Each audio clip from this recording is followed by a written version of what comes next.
So today we will do the most important topic for your board examination. I'm giving you a little hint so that you can guess what is the topic of today's. तो मैं आपको बताता हूं, अगर मैं एक dipole को electric field में रखूं तो क्या होगा. अगर आपका गैस एकदम राइट है, that is a torque. My friend, आपकी पढ़ाई बहुत सही चल रही है. तो स्टार्ट करते हैं हम. Sir, torque acting on a dipole placed in electric field. ठीक है sir, torque acting on a dipole placed in electric field. ठीक है, तो ये टॉपिक है मेरा आज का. तो देखते हैं इसको कैसे वर्कआउट करेंगे. तो थोड़ा सा मैं पेन बदल देता हूं, हाइट बदल दी. चलो, तो सबसे पहला हमको बोला है कि सर इलेक्ट्रिक फील्ड में रखना है, तो let us consider uniform electric field. तो यूनिफॉर्म इलेक्ट्रिक फील्ड में कंसीडर कर लेता हूं. तो यहां पर ये मेरी हो गई uniform electric field. Electric field कहां से कहां ओरिजिनेट होती है? Electric field originating from positive charge to negative charge. Positive से नेगेटिव होता है. Now I need to place the dipole. मुझे डाइपोल को प्लेस करना है इलेक्ट्रिक फील्ड में. तो मैं एक डाइपोल को प्लेस कर देता हूं इलेक्ट्रिक फील्ड में. डाइपोल को प्लेस कर देते हैं इलेक्ट्रिक फील्ड में.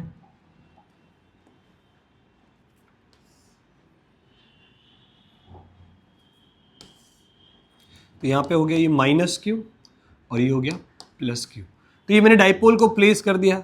ये डाइपोल कुछ एंगल बना रहा है, यहां पर ये थीटा एंगल बना रहा है. ये इसका सेंटर है. ठीक है, अब मुझे पता है डाइपोल के अंदर यहां से यहां तक की डिस्टेंस ए होती है और यहां से यहां तक की डिस्टेंस ए होती है. ठीक है, तब जो किया है हरकत मैंने, उस हरकत को हमें लिखना भी पड़ेगा. ठीक है, तो हम लिख देते हैं. तो let dipole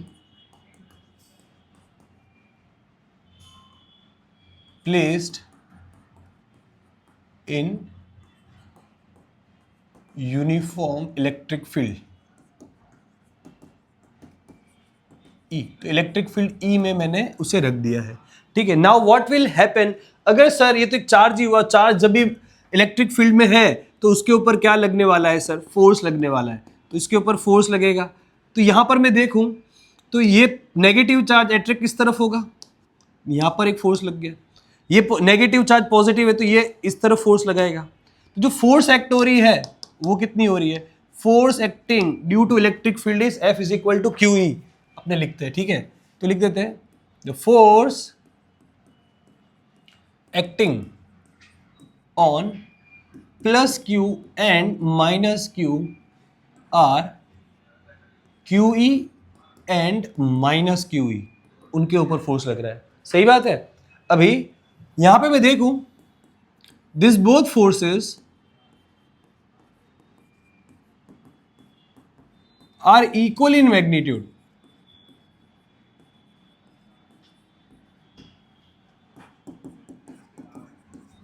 and opposite in direction.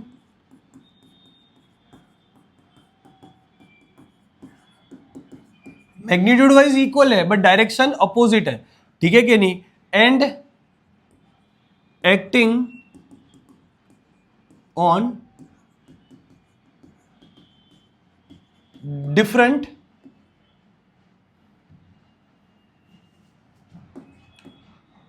Line of action. Different line of action पे एक्ट कर रही है. देखो, डिफरेंट लाइन ऑफ एक्शन का मतलब क्या होता है?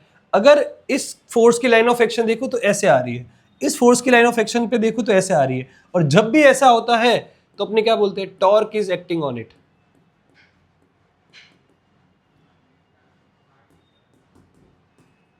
तो उसके ऊपर भैया टॉर्क एक्ट हो रहा है.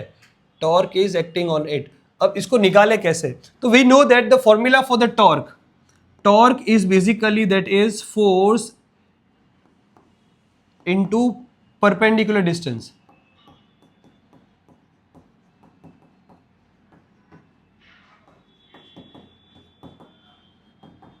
Between two forces. इसको बेसिकली कपल भी बोलते हैं अपने. कपल भी क्या होता है? जब दो फोर्सेस लग रही है तो उनके बीच में ये जो डिस्टेंस होता है उसको आर्म ऑफ कपल भी बोलते हैं. ठीक है, तो देखो जो फोर्स लग रही है वो फोर्स की वैल्यू तो सर जो मेरी है वो कितनी है? क्यू ई जितनी है. फोर्स की तो कोई प्रॉब्लम ही नहीं है.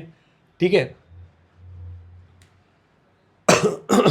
परपेंडिकुलर डिस्टेंस की मैं बात करूं तो परपेंडिकुलर डिस्टेंस देखना, अगर ये एंगल से थीटा बना रहा है और यहां पे मैं रेफरेंस के तौर पर एक और लाइन ड्रॉ कर देता हूं, ये तो ये भी थीटा होगा।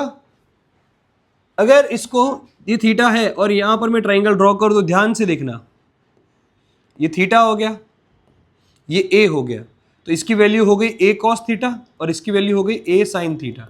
तो सर ये जो हो गया ए साइन थीटा हो गया, तो यहां पर सर ये भी जो होगा वो भी कितना होगा, ए साइन थीटा। तो टोटल डिस्टेंस परपेंडिकुलर दो फोर्स के बीच में कितना हुआ, 2a साइन थीटा हुआ। तो कितना हो गया, QE 2a साइन थीटा। और सर हमने पहले ही पढ़ा हुआ है कि डाइपोल का फॉर्मूला क्या होता है, it is torque is equal to Q into 2a, यहाँ पे E और साइन थीटा थोड़ा सा रीअरेंज कर दिया है मैंने, 2a को Q के साथ लिख दिया है, सही बात। अब मैं जानता हूं कि sir Q into 2a charge into पर उनका जो डिस्टेंस है दो बीच का चार्ज, उसके हम कहते हैं डाइपोल, दैट इज P, और ये हो गया E साइन थीटा। और जब साइन थीटा आता है तो we can represent in a cross product, तो torque is equal to P cross E। Torque जो होगा वो क्या हो जाएगा, P क्रॉस E हो जाएगा। अब यहां पर एक चीज समझनी है, मुझे पता है कि जो भी डाइपोल है, डाइपोल की जो भी डायरेक्शन होती है, it is always from negative charge to positive charge. वही इलेक्ट्रिक फील्ड की जो डायरेक्शन होती है, that is from positive charge to negative charge, ठीक है। और वो क्रॉस प्रोडक्ट है। तो अगर मुझे पता करना है कि अगर मेरा डाइपोल इलेक्ट्रिक फील्ड में पड़ा है तो उसके ऊपर टॉर्क कौन सी डायरेक्शन में लग रहा होगा, that is a cross product.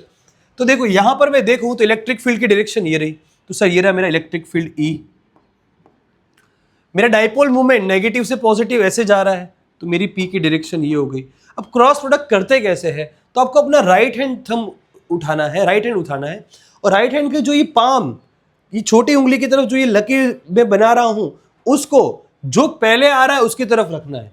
तो ये P पे पहले आ रहा है, ठीक है, तो P पे पहले रखना है और उसको घुमाने की ट्राई करना है। अब ऐसे तो घुमा सकता था मैं, क्योंकि यहाँ पे E है नहीं और मैं उल्टा घुमा नहीं पाऊंगा, तो आप क्या करो, उसी वक्त उसको उल्टा कर दो, ठीक है। अभी भी मेरी लाइन P पर ही, पर अब मैं घुमा पा रहा हूं, तो torque will be acting inside the plane, plane के अंदर जाएगा।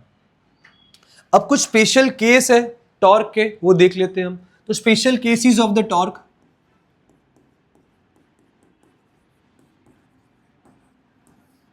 तो केस नंबर 1, मैं जानता हूं कि सर टॉर्क जो है वो PE साइन थीटा है, ठीक है। टॉर्क का फॉर्मूला क्या आ गया, PE साइन थीटा। अब मेरे को एक बात बताना, अगर मैं इसको सिंपल यहां ले आऊं, ऐसे सिंपल ऐसे प्लेस कर दूं, ठीक है, तब एंगल क्या बन जाएगा, 0। कैसे देखो, अगर मैं देखूं तो ये मेरी इलेक्ट्रिक फील्ड,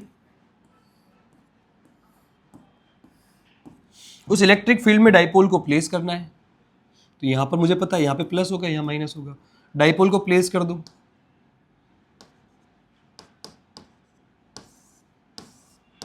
ठीक है। अब परपेंडिकुलर डिस्टेंस तो है ही नहीं। अब देखो सिंपल देखो, ये ऐसे फोर्स लगाएगा और ये ऐसे फोर्स लगाएगा, तो नेट फोर्स 0 हो गई, तो टॉर्क भी 0 आना चाहिए। अब एंगल भी देखोगे ना, तो पहले एंगल ऐसे थीटा था, पर अब आपने ऐसा कर दिया तो थीटा कितना हो गया सर अभी। तो केस नंबर 1 में ले लेता हूं थीटा 0। जब थीटा 0 लोगे तो टॉर्क क्या होगा, PE साइन 0, और साइन 0 की वैल्यू हम सबको पता है वो होती है 0, तो टॉर्क 0, इसको हम कहते हैं स्टेबल इक्विलिब्रियम।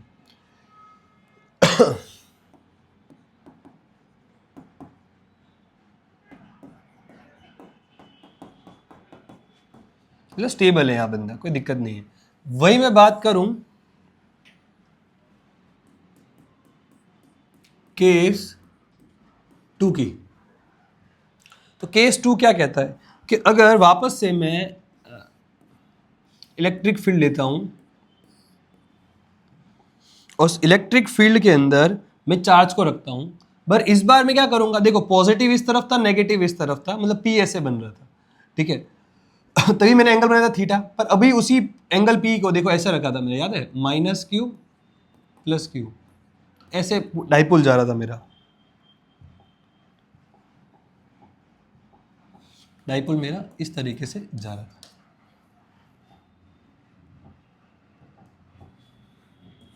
ठीक है। तो अभी उसी डाइपोल को मैं क्या कर रहा हूं, ऐसे इसको रोटेट करके ऐसे ला रहा हूं, तो मेरा एंगल जो बनेगा P का 180 बनेगा। मतलब सर यहाँ पर ये पॉजिटिव ये नेगेटिव, तो यहाँ पे प्लस क्यू चार्ज लेकर आ रहा हूँ और यहाँ पर माइनस क्यू। अब देखोगे तो यहाँ पे मेजोरिटी रिपल्शन होता है। ओके, तो बहुत अनस्टेबल कंडीशन है वो। तो यहाँ पर देखो थीटा भी जो मेरा बना है वो 180 बना है, और टॉर्क ढूंढो तो torque is equal to P E sine theta. अब टॉर्क यहाँ पे देखो तो भी तो पी ई साइन 180 हालांकि होता तो जीरो ही है, ठीक है कि नहीं, बट ये जो कंडीशन है ये क्या होगी, most unstable most unstable condition होगी। मैक्सिमम टॉर्क देखना है आपको केस नंबर 3 में कि टॉर्क मैक्सिमम चाहिए। केस 3 मैक्सिमम टॉर्क आएगा। तो मैक्सिमम टॉर्क में सिंपल है कि थीटा अगर हम 90 डिग्री रखते हैं, ठीक है, मतलब मेरा डाइपोल सिंपल इस तरह से होना चाहिए, पॉजिटिव नेगेटिव ऐसा होना चाहिए। थीटा 90 डिग्री होगा तब टॉर्क कितना होगा, पी ई साइन 90, और साइन 90 क्या होता है 1, तो टॉर्क कितना हो गया P E, this is the maximum torque. ठीक है, तो यहां पर ये इंपॉर्टेंट टॉपिक आपके लिए खत्म होता है। अगर आपको और भी कोई डाउट हो तो कमेंट में ब्लास्ट कर सकते हैं। मिलते हैं हम नेक्स्ट वीडियो में।